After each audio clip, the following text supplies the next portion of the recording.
everybody. Welcome back to Drunkish. We're here with part two with Laura House. And we got to the point on our last episode. How did it go? What happened to me? It was so good. It was so good. We got you had a really bad night, and then you decided, I'm gonna go back to this program. But so did you go? So when you went back, did you go back to the food program right away and say, I need help, or did you just know where to go because you'd been with those people? No, that is such an astute question. I did exactly what you said. I went back to the food program because I did not think I was an alcoholic. Right. I was not there yet. I could, since I was 8, I could tell you I had a weight or food issue or whatever. But I was like, no, no, but not alcoholism. I mean, it also, everybody has a food issue, right? I mean, it's half the bookstore. It's you can't have a converse. You can't talk to someone for 10 minutes without food or diet or keto or, Ozempic coming up or whatever. Right.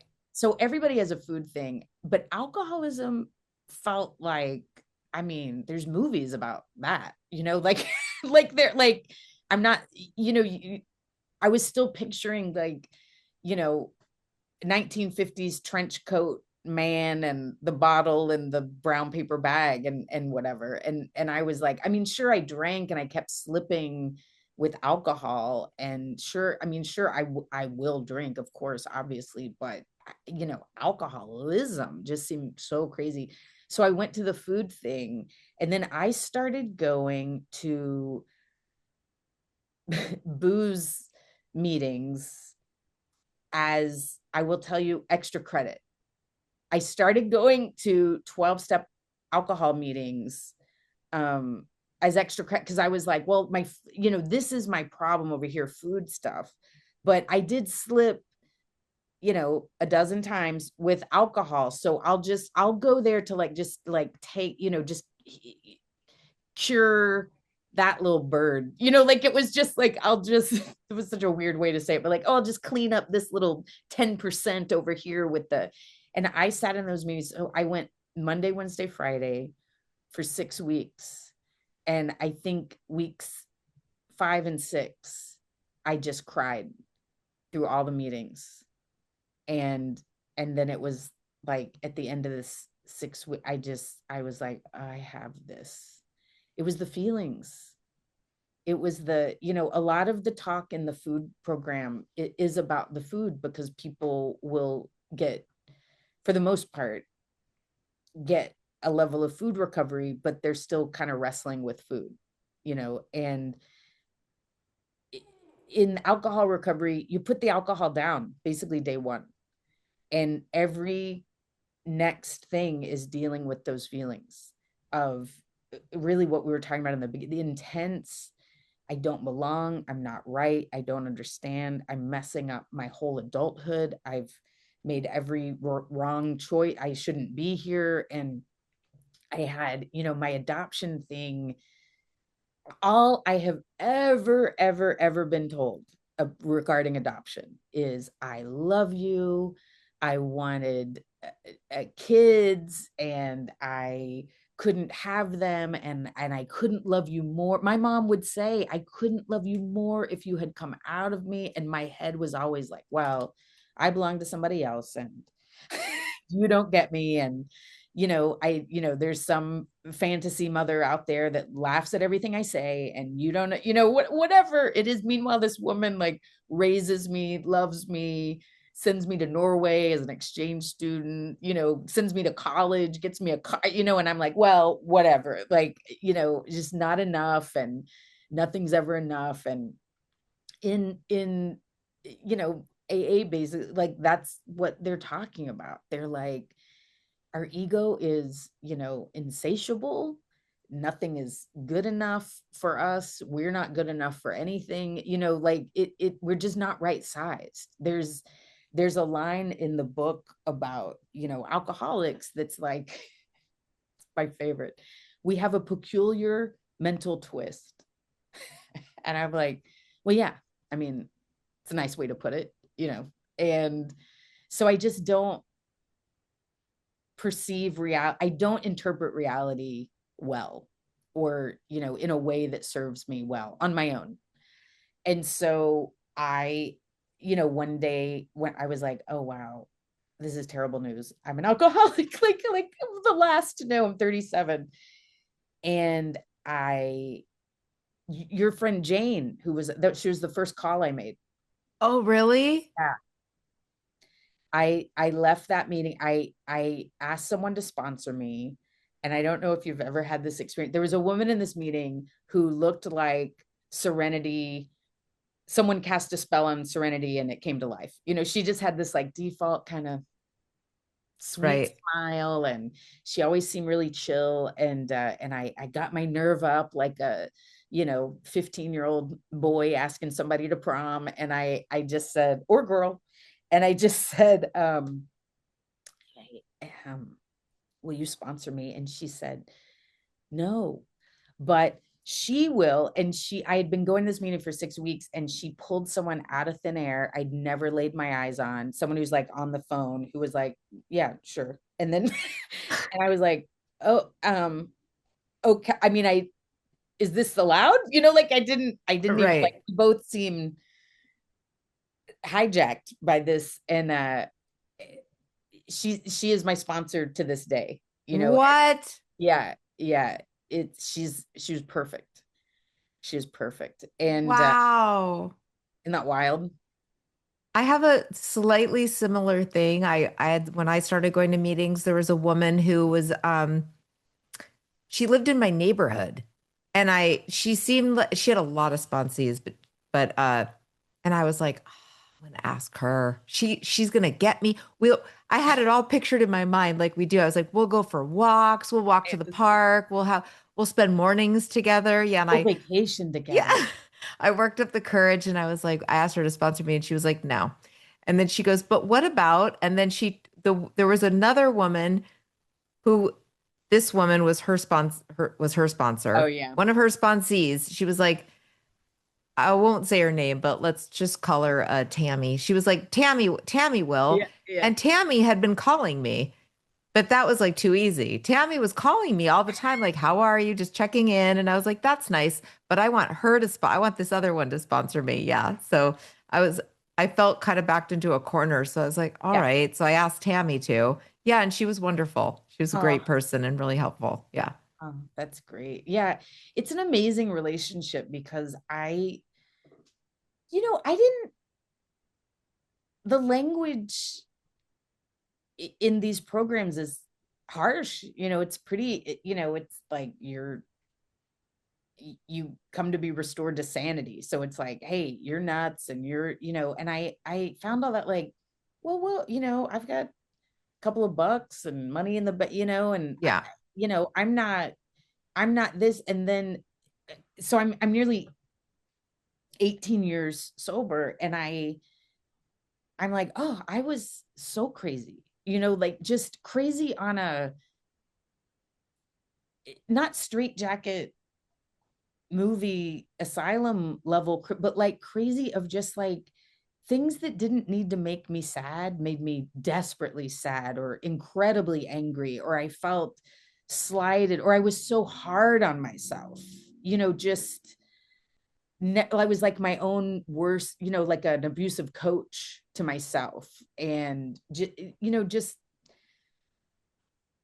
you just need so much healing, and so much self-esteem is blown through, when drinking and stuff, that it was just yeah, awful. So yeah, so I just did what this person told me to do. And I love that they're called steps, to be honest. Like, it wasn't like, here, do these 35 things today by noon. She said, call me every day for a week, and then we talk. And then she was like, go to 90 meetings in 90 days, go to one a day, just one a day. One time I would call her in a tailspin. Oh my gosh, tailspin combos are so funny. Like, I went to a meeting today, but I'm not sure if I can get to one tomorrow. And because I'm going to be in this place, and then I'm going to be on this other side of town. And then I don't know with traffic. And she goes, did you get to a meeting today?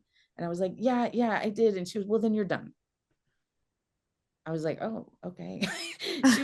She would sometimes like I would just out of the blue, okay, I'm like 6 weeks sober today, and like but what's my job in 6 weeks, and how am I going to get back in that, and what do I do about, and then what about IRAs and 401ks, and she goes, she said, do you have do you have enough money for today?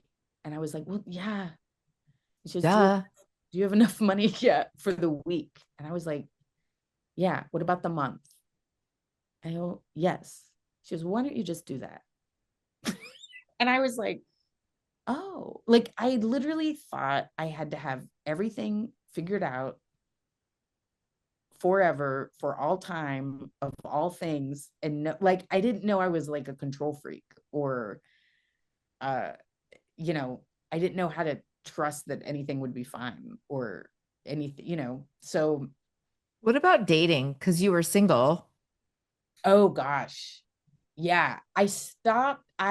The If you were first, anything like me, I dating, I would think if I had gotten sober and I was single, dating would be so daunting. It sounds really hard.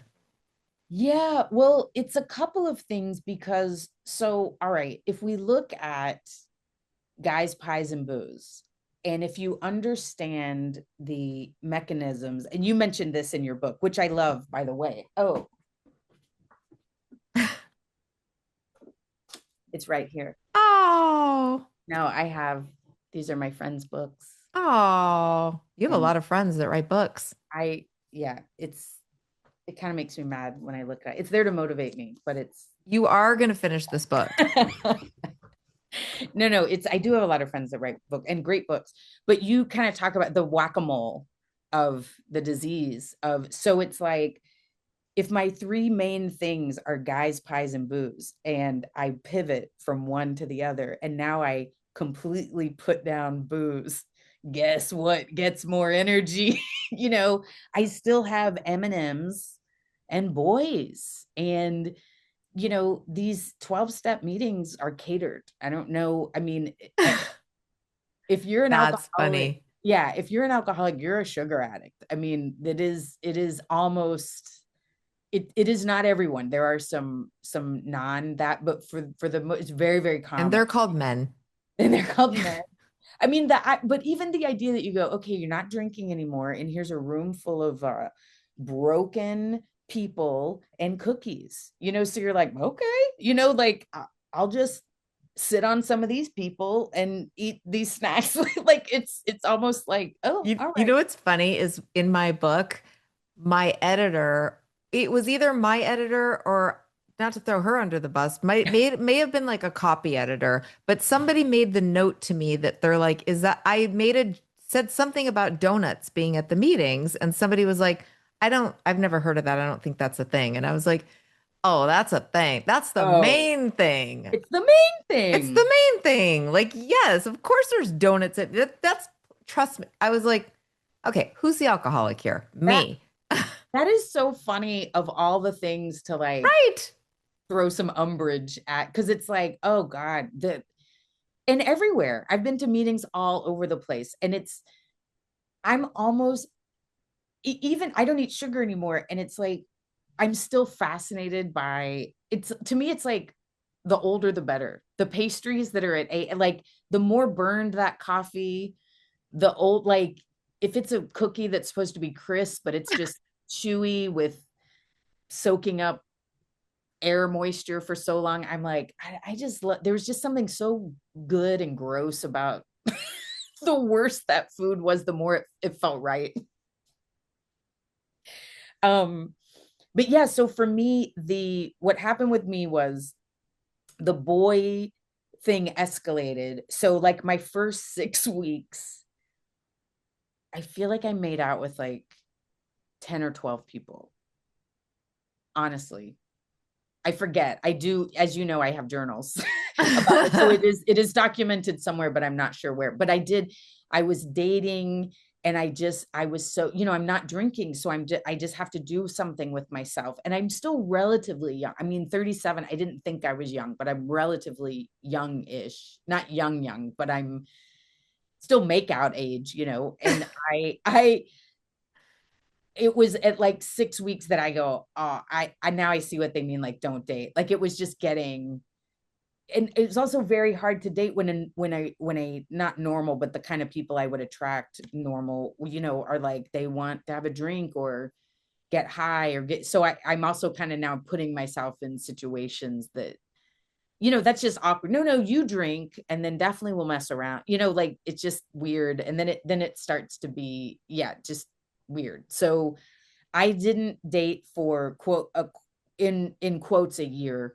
It wasn't quite a year, but it was, I started seeing someone a couple of months before my 1 year. And he was also sober. And yeah, it was weird to date. And it's weird to think about because it was like when I drink, all I want is a mouth on my mouth. Like it is urgent. And I will make out with, I often say it was my superpower. Like I will make out with you, even if you're like, I'm not attracted to you, or whoa, we're at work. I don't care. I will, I will, you will find me cute. I will find a way. And sober, it's so, you're just like, you're like, you're like, It doesn't feel the same. no, it's a weird, with like, you're so conscious of like, I mean, You're so that, aware. yeah, that's your mouth. Like mouths are gross and your tongue is the worst. Like you're suddenly like, why would I, holding hands makes sense, but you're just like, why I might as well put your butt on my butt. Like the mouth is like gross, like a lot of smells and weird. So yeah, it's odd doing that. But I just thought of this the other day that I've only had sex with like two different people in the past 20 years. And I can't even, I cheated before I got sober. I cheated on everyone I was with. Like I would cheat just to cheat, just to see, like I was just the most, and it's funny, like look at me. I couldn't be more like run of the mill You're lady. adorable. No, but No, I'm not like, do you know what I mean? Like I'm not trying to put myself down, but I'm like regular. I'm just like regular. And but I was like a kissing bandit. I was like like my God, when I was in high school, it's crazy to think back on, but I'm pretty sure 10th grade, I would go to parties and I would drink, and it was not a good night if I didn't make out with at least like three different guys. three. Yes, Three. I Like totally one get would be that. at the beginning when I was just getting drunk, and then I'd find some guy who's cute. I'd make out with him, but then I'd go to either a different party or sometimes same party, and there'd be I'm the somebody same. else who's cute. I'd end up making out with him, and then maybe we'd go out to like a bar or someone else's house. There'd be someone else, and I'd make out with him. Yes, I'm with you. And that I would have been your friend that was like totally. I would have been like, I made out with his brother. And then we would just high five, until the sun came up. No, I was the same. I in college, I would do that. I would start counting of just like, one weekend it was like six, and I was like, six, like I You're like, evil I could do Knievel, better. yeah, like I evil Knievel jumped over the Grand Canyon. Six. That's right. Old housey. Like just I do like to say this. When I was a young comic, I had a party, and you know what? I already blew the story. I met a guy at a party and I left with him, and the party was at my house. I was like, I don't care. Like when you have to go, like, can I get a ride back to the party where we were? Because that's where I live. Like Right, I right, was right. just, it was like, do you want to come back to my, yeah, totally. Somebody want to lock up here? I mean, there was like, that is just not, nothing about that makes any sense. So you Other get than sober and you're like, oh, that's slowing me down a little bit. But it was, you can still make out, but you're like, sex seemed like a bridge too far. yeah. And luckily, and I was still trying to do the food, kind of a strict food program. And then my friend, my friend who had said, you have all these notions. She goes, don't do all, she goes, you can't lose all your best friends, is the way she put it. She goes, just get sober. Oh, interesting. Yeah, it is interesting because I was like, but I know I have a food problem. And she was like, just get sober. And it is a reality of getting sober. I think, people might smoke or whatever, and no one is saying that's great, but it's like, just keep smoking. Like, it's weird advice, but it kind of is like, look, this is a big deal to stop this, and we can't just stop everything all the time. I mean, the only reason why I started like the first time I really quit sugar for a long time was I really felt a bottom with sugar that was very similar to alcohol. And it just felt, I remember crying to my sponsor and just saying, I don't feel sober. I mean, I just feel like I'm Wow. absolutely abusing something else, like completely out of control. And although you can't get pulled over for Right. eating cake while If you're driving, well, you could in some way, in some aspects, Yes, but like they're not we going to could test your blood technically. for sugar. Right. But it still felt just as awful and out of control. Can I ask, you've probably told the story on the podcast, so I shouldn't ask you to repeat. What was like the bottom? You're like, if you had like a sugar bottom, like, was it like I I literally talked about this in the book. Well, this was one, but like I still struggle all these years later. But it was Halloween and my kids were really young and we'd gone trick-or-treating and there was so much candy and they were too young to really care about it or eat it. And I just kept going back and eating more. And because I had been very much easy on myself, because like, let's worry about being sober. So I Yeah. got sober in May, and this was like probably the first Halloween. Okay. Just a few months later. May, June, July, August, September. I mean, it was like, yeah, like 6 months later, let's say 5 months later. And I was just remember eating the candy, going back and forth, and just eating more candy and eating more candy. And then I just remember laying on a couch with like the kids' Halloween bag. I'd eaten like a bunch of stuff, and I was like, I don't, but I want more chocolate. And then I remember the feeling of being desperate for I'll eat anything. I'll eat the gross candy in here. I'll eat the ones that taste like Tums. I forgot what those Yes. are, Yeah. And I was like, I just didn't care. And I felt sick and I was Mm. plotting how I was going to get rid of it. And then I took it out to the trash and it was like, I was like, what's happened to me? Like, Mm. I don't recognize myself, it was old feelings too that just I'll never get enough. I'll never make myself Yeah. sick enough of eating this. Yeah. Yeah, I do remember that in your book. I had so I've had, like I said, I went on that crash diet, and so I when I was, 10 or something. So I guess I kind of learned there's a certain thrill of a crash diet, and your body feels different in a week, like, um and then eating after that. There's all these weird thrill, and so I've messed around with that my whole life. And I in Norway also became bulimic, which was really convenient. I had a it's great until it gets really bad. I had a host dad who was like, hey, you're putting on weight. And I was like, I don't, it was like I invented, getting rid of food. I don't know if anyone had shown me, but there was I would have these, I guess, similar to blackout drinking, or, I would have like bouts. I could eat normally and I would exercise normally and sometimes had a normal body, and then normal sized. And then or healthy sized.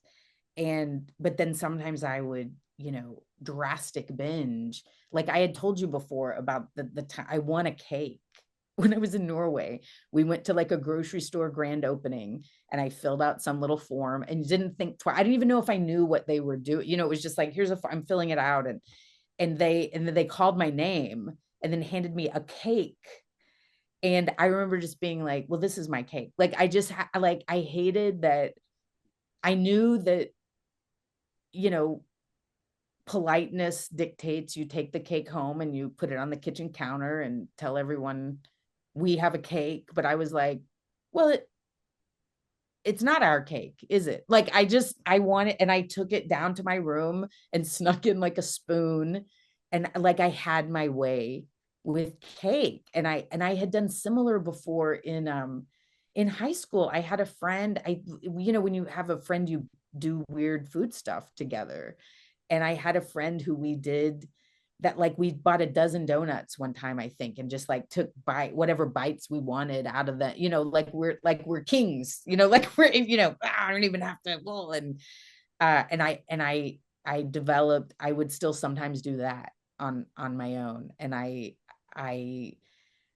I've like cried eating, like I want to stop. I can't, or that food is so wild. Like any addiction, desperate to lose weight. Like I could feel so fat and I desperate to lose weight. And then, you cry yourself out and then an hour passes and then, oh, we still have It's those. like alcoholism. Yes. And like, Did we talk about that movie, the Lifetime movie with Meredith Baxter Burney, where oh, I she's don't think, bulimic?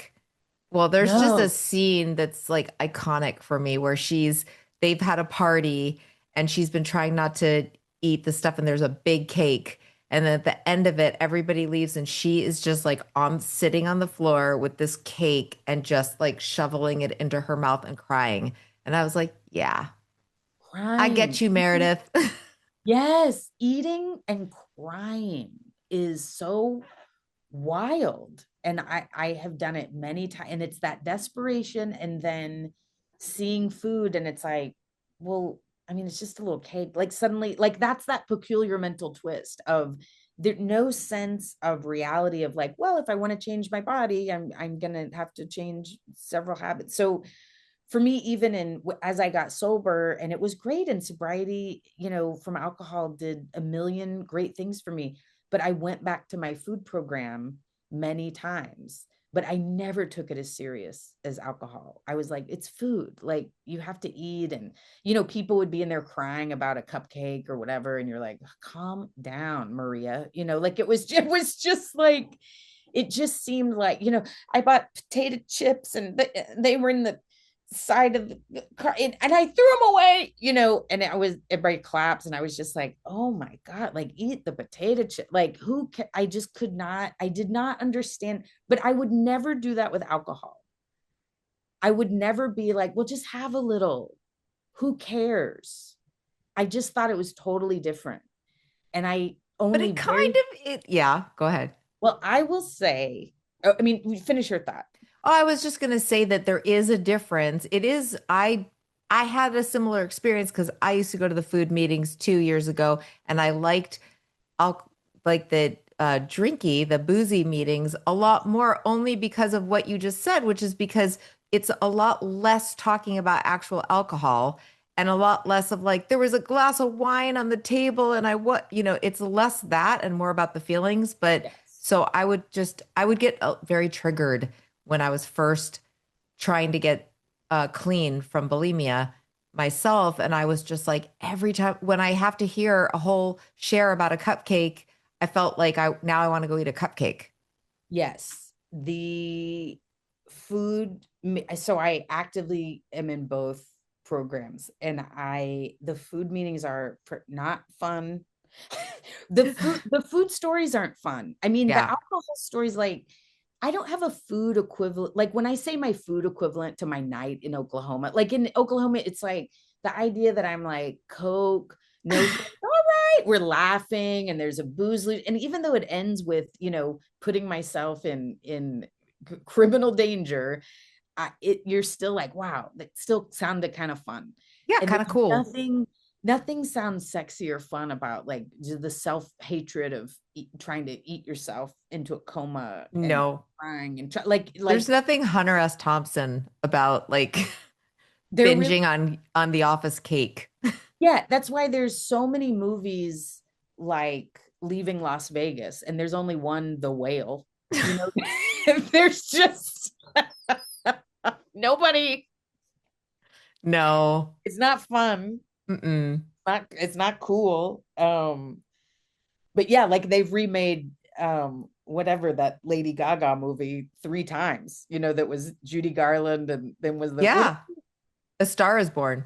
Oh, I was thinking it was A Star Is Born. And I was like, that's not it. Yes, exactly. Yeah. They can't stop remaking that I've one about seen how, every incarnation of it too. yeah, I'll but never stop like, watching. Yeah. No, I yeah, know. there's It's not no, romantic. nobody's making really cool, food movies. So yeah, so for me, essentially the food went a similar route as the alcohol. It's fine, it's not fine, it's all right. I'm exercising, I'm not. And then I just put on. I didn't realize how much I put on, but my top weight was like 250, and I'm about 5 feet tall. So that's a little over, like, that's over 100 pounds overweight for me. Um, and I didn't realize that. But so when I did, what changed for me with the food, which was wild, was someone, and this probably isn't for everyone, and I'm very afraid it sounds crazy, but I can tell you I'm really happy today. Like, I have a very different body, and I'm free. Like, I don't, if someone drinks a beer in front of me, I don't look longingly at it. Like, I really got freedom from wanting alcohol, and I never had that with food. It was always like, well, I'm not eating this right now, but I sure wish I could, or it was always, I still wanted to eat compulsively, or any Yeah, I food do thing. too. So what's your secret? Well, I treat it like I did the alcohol, and Hmm. a lot of people aren't interested in that. So it's, but like anything that I like, someone said, well, what's your alcoholic food? And like, what are and it's like, oh, cheesecake, brownies, etc., like sugar, basically, for me. It was like, so don't just treat that like alcohol. Like, we don't have any of that. And then for the compulsive eating, I basically decide what I'm going to eat tomorrow, and then I just eat that. So it's all planned out. And Right.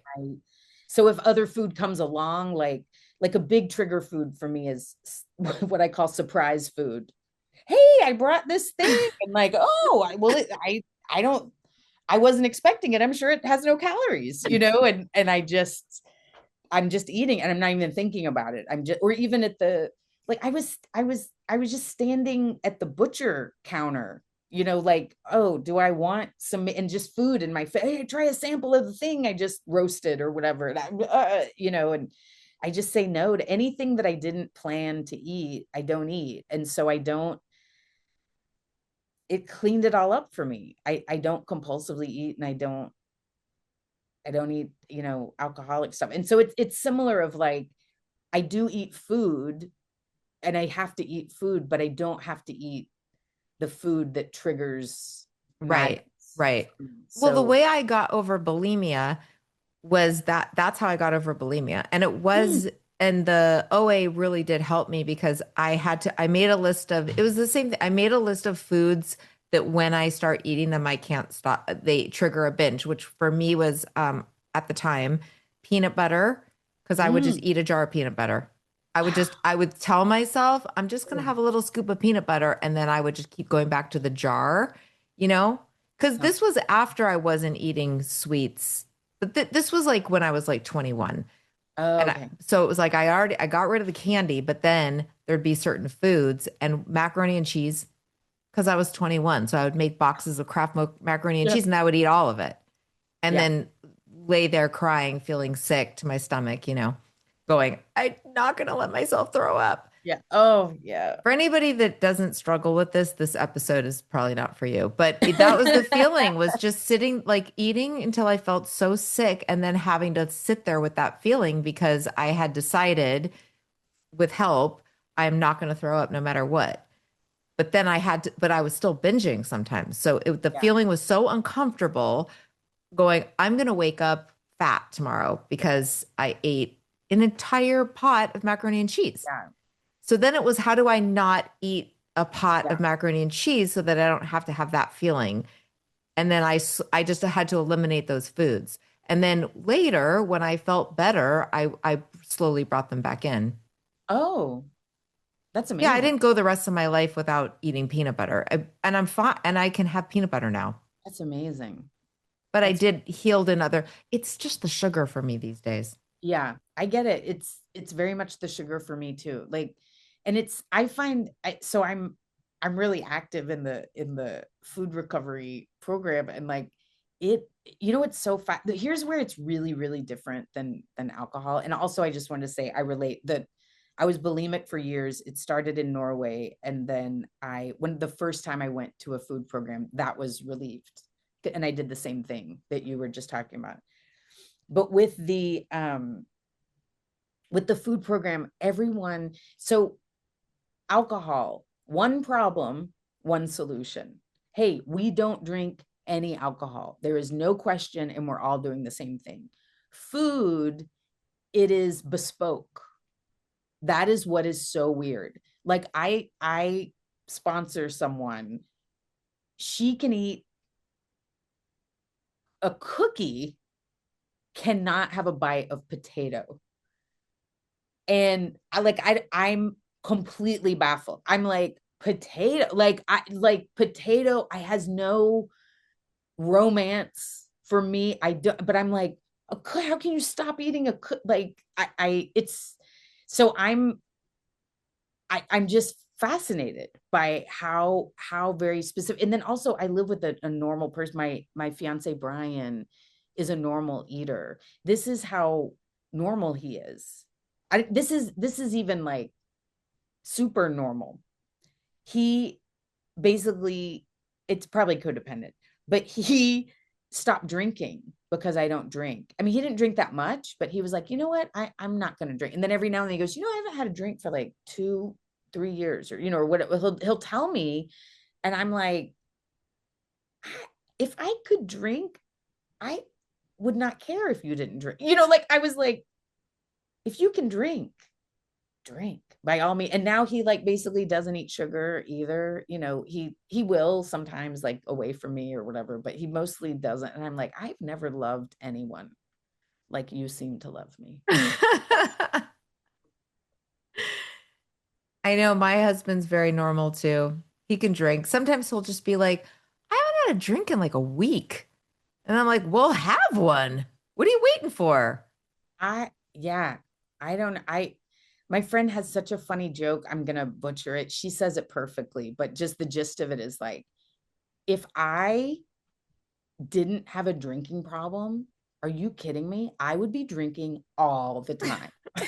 And it's like, yeah, if I could just have a little bit of sugar, I would eat so much sugar. I've been obsessed, in fact, lately, just talking about how much I love sugar. Like now that the weight is off, I feel like I can talk about, like on stage, like how I really feel about food.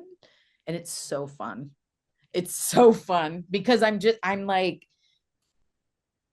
like rock candy. Like I remember when rock candy came, like when I discovered it as a kid, and it was like, oh my gosh, it's just sugar flavored sugar. Like this is I don't need grape, cherry, and the way, get out of here, flavors. I was just like, oh, and like, I remember rock candy so well. In fact, wrote about that in my book too, because I talked about when I would go to Disneyland as a kid. yes. That I mean, I have so many things even at my age now in my late 50s that I equate with what food they had where. Oh yes, 100%. Disneyland was the main street. There was a candy store on Main Street, and they had all the rock Mm-hmm. candy. And my father, when he would take me for his guilty, take my daughter to Disneyland, when I'd have a visit with her, he would buy me candy because, Yes. spoil Yeah. me a little bit. Easiest. And I would get a big bag of like rock sugar candy. Yes. Or those giant jawbreakers is like as big as your head. Or Yes. the first time I saw those giant Hershey kisses that are really just for Valentine's Day, I was like, when I have money, like as a kid, I was like, when I grow up, I'm getting all of the idea that you can just eat like a fistful of, because it's so little and it's so unsat. Like, yeah, it is. I don't even know what oh, but like, I'm like, I don't, like, I would try to describe to people, like, I don't, like, we all like pie, but like, I want to spend a weekend with pie in Solvang. Like I want, like I want to like go away. Like I want a honeymoon with pie. Like You want to show it your love, like yes, really a I lot of kinds of pie too. Because there's so many kinds of, there's like, but mostly cream pie, right? Like chocolate cream cream pie. pie. I mean, 100, banana yes. cream pie. Like I I don't, want, get out of here with your fruit. I mean, banana is a little different, but like it's because it's creamy, but it's Yeah. like Brian loves an apple pie. And I'm like, whatever, dork. Like this is crazy. No, the idea of like you when you go to like an old-timey diner and they have that pie case. Yeah. I wish I could be like the pole in the middle of that of that pie case. No, Oh yeah. there's not enough for me. No. Not enough anything. So in conclusion, I'm just so grateful that like someone showed me how to get out of all this. Like Yeah. I feel so much better. Like and I don't feel like, oh, I wish I could still blah blah blah. Like it was all bad news for me, you know. But also, I feel, and I'm sure you feel this way too, that after all these years, like I didn't get sober at 22. I Right. feel like, oh, I did all the drinking I needed to do. Yes, I fair. don't have a thing where I'm like, but I never, Yeah. because I did all the I nevers. I mean, It's there's a few drugs I didn't do, but they're not drugs that I ever really wanted to do bad enough, or I would have done them. I right. didn't get sober till I was 42. So I did enough. I Yes. never wanted to do acid because I always was scared that I would just be the person that never came down. So I don't regret that I don't watch movies where people drop acid and go, why didn't I do that before I got sober? So really, I don't feel any sense of like when I see people drinking, I don't ever go, I wish I could drink ever. But yeah, I still do struggle with the sugar. I have long periods where I'm Sweeber, I call it. And then I just like somehow something that happens and I have something and then I eat sugar for a week and then I stop again. So I'm still getting there, but um maybe I'll try that program. Ugh. I it's getting sober is a slippery slope where you're like, oh, maybe I do need the money program. I was like, it's almost like a junior college campus at this point where you're like, oh, maybe I'll try that one in the fall and maybe I'll audit that one. There's a Summer, lot of programs. there's a There's lot a of lot of programs. programs. There's a lot of problems. Yes. I think we've solved like four of them though. Yes, So I think anyone who hears this will never be sad again. never, never. So how can we find you? Tell me all the things you're doing. Promote yourself. Oh boy. I'm at laurahouse.com. Hmm. Instagram, I'm Laura House. I am Laura House. I'm very easy to find. And honestly, I sold a show and so I'm working on it. So I'm not really doing a ton of things like I'm sort of putting my energies into that. But That's so exciting. yeah, it is, especially now it's such a slow time in the industry. I'm super grateful. So I've gotten to the, you know, a little bit it's age, but it's also, I think I should have always been like this, where you just go, yeah, don't do 10 things. Like just do that one job and try to do it well. So that's really where my focus is. But when I do stand up and I also have a Substack, called, Okay. yeah, Too Much and Never Enough. So very on theme with what we're talking Yes. about. And Yes. Where I'll so even where share this on there yeah, when. we can find this on your website, your Substack. Yes, yeah, you can find links on my website and my, or just Substack Laura House and you'll find me. I'm so findable. Okay. But yeah, check out the Substack. That would be great. What were you going to say? I feel I cut you off. Oh, I don't know. It's on my Instagram, my website, it's Laura House and Okay. Well, this Substack has and been all. so good. I guarantee you, best episode yet. I think people are going to love it. Well, Maybe you're just a me. delight. Well, I feel healed, genuinely. Thank you. You're All so right, welcome. everybody, go find Laura House and thank you for listening. And I hope this helped. Bye. Bye. Be my friend. Feeling like life is good.